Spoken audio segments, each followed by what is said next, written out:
ಬೆಲೆ ಏರಿಕೆ ಖಂಡಿಸಿ ಏಪ್ರಿಲ್ 2ರಂದು ಬಿಜೆಪಿ ಪ್ರತಿಭಟನೆಗೆ ಕರೆ ನೀಡಿದೆ. ನೀರಿನ ದರ, ಹಾಲಿನ ದರ ಏರಿಕೆ ಮಾಡುವ ಮೂಲಕ ಯುಗಾದಿಗೆ ಸರ್ಕಾರ ಕೊಡುಗೆ ಕೊಟ್ಟಿದೆ ಅಂತ ಬಿಜೆಪಿ ರಾಜ್ಯಾಧ್ಯಕ್ಷ ವಿಜಯೇಂದ್ರ ಆರೋಪಿಸಿದ್ದಾರೆ. ಫ್ರೀಡಂ ಪಾರ್ಕ್ನಲ್ಲಿ ಬೆಲೆ ಏರಿಕೆ ವಿರುದ್ಧ ಅಹೋರಾತ್ರಿ ಧರಣಿ ಮಾಡಲು ತೀರ್ಮಾನಿಸಿದ್ದೇವೆ ಅಂತ ವಿಜಯೇಂದ್ರ ತಿಳಿಸಿದರು.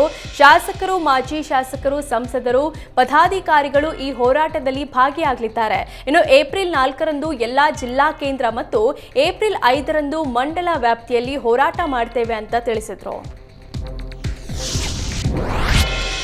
ಬೆಂಗಳೂರಿನಲ್ಲಿ ಸೈಬರ್ ವಂಚಕರ ಹಾವಳಿ ದಿನೇ ದಿನೇ ಮಿತಿ ಮೀರ್ತಿದೆ. JDS MLC Ramesh Gowda cyber ಕಳ್ಳರ ವಂಚನೆ ಜಾಲದಲ್ಲಿ ಸಿಲುಕಿದ್ದಾರೆ. ಐಪಿಎಸ್ ಚೇತನ್ ಕುಮಾರ್ ಹೆಸರಿನಲ್ಲಿ ಫೇಕ್ ಅಕೌಂಟ್ ಕ್ರಿಯೇಟ್ ಮಾಡಿ ಮೆಸೇಜ್ ಮಾಡಿ ರಮೇಶ್ ಗೌಡಗೆ ವಂಚನೆ ಮಾಡಿದ್ದಾರೆ. ರಮೇಶ್ ಗೌಡಗೆ ಮೆಸೇಜ್ ಮಾಡಿ ತುರ್ತಾಗಿ ಹಣದ ಅವಶ್ಯಕತೆ ಇದೆ ಅಂತ ಮೆಸೇಜ್ ಮಾಡಿದ್ರು. ಹಂತ ಹಂತವಾಗಿ ರಮೇಶ್ ಗೌಡ ಸುಮಾರು 1,24,000 ಹಣ ವರ್ಗಾಯಿಸಿದ್ದಾರೆ. ಸದ್ಯ ಹೆಣ್ಣೂರು ಪೊಲೀಸ್ ಠಾಣೆಯಲ್ಲಿ ದೂರು ದಾಖಲಾಗಿದೆ. ಆರೋಪಿಗಳ ಪತ್ತೆಗೆ ಪೊಲೀಸರು ಬಲೆ ಬೀಸಿದ್ದಾರೆ.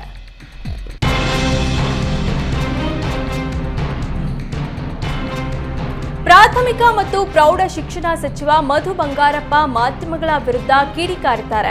1ನೇ ತರಗತಿಗೆ ಮಕ್ಕಳನ್ನ ದಾಖಲಿಸಲು 6 ವರ್ಷ ನಿಯಮ ಸಡಿಲಿಸುವಂತೆ ಪೋಷಕರು ಮನವಿ ಸಲ್ಲಿಸಲು ಆಗಮಿಸಿದ್ರು. ಈ ವೇಳೆ ಮಾಧ್ಯಮದವರ ಜೊತೆ ಪೋಷಕರು ಬಂದಿದ್ದಕ್ಕೆ ರಬ್ಬಿಶ್ ಅಂದಿದ್ರು.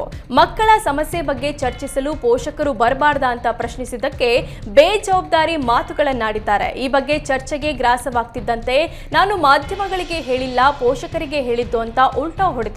ಆದ್ರೂ ಸಚಿವರು ಪೋಷಕರಿಗೆ ಏನ್ ಬೇಕಾದ್ರೂ ಹೇಳ್ಬಹುದೇ ಅಂತ ಪ್ರಶ್ನೆ ಉದ್ಭವಿಸಿದೆ. ಇನ್ನು ಶಿಕ್ಷಣ ಸಚಿವ ಮಧು ಬಂಗಾರಪ್ಪ ವರ್ತನೆಗೆ ಕೃಪಾ ಸಂಘಟನೆ ಆಕ್ರೋಶ ಹೊರಹಾಕಿದೆ. ಬೃಹತ್ ಬೆಂಗಳೂರು ಮಹಾನಗರ ಪಾಲಿಕೆ 2025-26ನೇ ಸಾಲಿನ ಬಜೆಟ್ ಮಂಡಿಸಲಾಯಿತು. ಬಜೆಟ್ನಲ್ಲಿ ತೋಟಗಾರಿಕೆಗೂ ಹೆಚ್ಚು ಒತ್ತು ನೀಡಲಾಗಿದೆ. ಆಸ್ತಿ ತೆರಿಗೆಯೊಂದಿಗೆ ಕಸ ಸಂಗ್ರಹಣೆ ಶುಲ್ಕ ಸಂಗ್ರಹಿಸಲು ತೀರ್ಮಾನಿಸಲಾಗಿದೆ. 225 ವಾರ್ಡ್ಗಳ ಅಭಿವೃದ್ಧಿಗೆ ಪ್ರತಿ ವಾರ್ಡ್ಗೆ 2.5 ಕೋಟಿ ಅನುದಾನ ಕೊಡಲಾಗುತ್ತೆ. ಒಟ್ಟು 225 ವಾರ್ಡ್ಗಳಿಗೆ 675 ಕೋಟಿ ಅನುದಾನ ನೀಡಲಾಗುತ್ತೆ.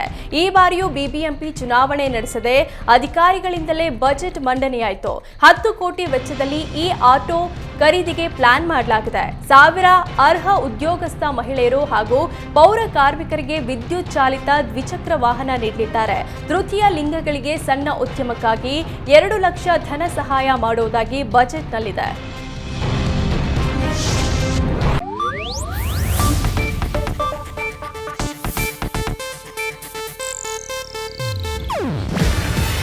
ಇದು ಏಷ್ಯಾನೆಟ್ ನ್ಯೂಸ್ ನೆಟ್ವರ್ಕ್ ಪ್ರಸ್ತುತಿ. ನೀವು ನೋಡ್ತಿದ್ದೀರಾ ಏಷ್ಯಾನೆಟ್ ಸುವರ್ಣ ನ್ಯೂಸ್.